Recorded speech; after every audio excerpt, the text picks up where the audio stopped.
Back to the book. The countryside that we were now crossing was a total wreck. The forest was literally destroyed. It looked like a forest fire had gone through it, and all that was left was the skeleton of what was formerly giant trees. No remnants remained of what were once villages. The roadside was littered with burned out trucks and cars, and an occasional tank could be seen.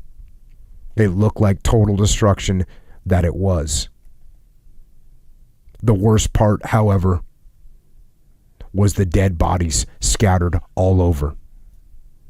You could tell that they had been there for some time because they were all now black and bloated.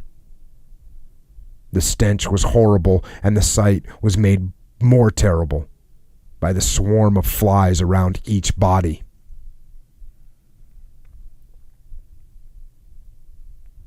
Again, all day we staggered along that hot, dusty road, and though we passed running artisans' wells from time to time, we were not allowed to drink. We had long ago stopped thinking about food. Now it was water, water. You kept thinking, where are they taking us? When will it end? You are thinking, surely they know we are exhausted to the point of death, and they would soon relent. But they did not. And we had to muster every bit of strength that we could carry on. Many of the sick and wounded had fallen out before now, and the world knows how they were executed as they fell. I saw some of this, but not nearly as much as the people bringing up the rear. I was fortunate in being near the front of the line and had the strength and fortitude to stay on my feet.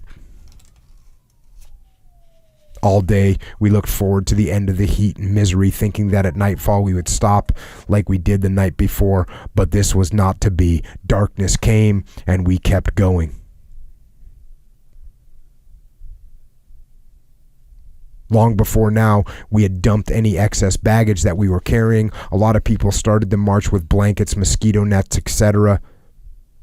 But by the end of the first day, this had all been discarded. It was hard enough carrying your own weight, much less anything additional. For the most part now, we were plodding along with strangers. When we found out we were surrendering, the squadron broke up, and we were lucky if we ran into a buddy occasionally. Being together as a unit under such a trying situation would probably have helped, but that did not happen.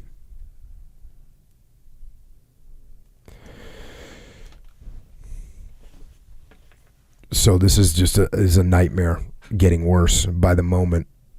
And I didn't do a good job of explaining that going into this, it wasn't like they were well fed and well nourished going into this situation. They had already been under attack, and they'd not had food. They'd run out of food very quickly. So these guys are already hungry and dehydrated when they started this thing, and now it's just getting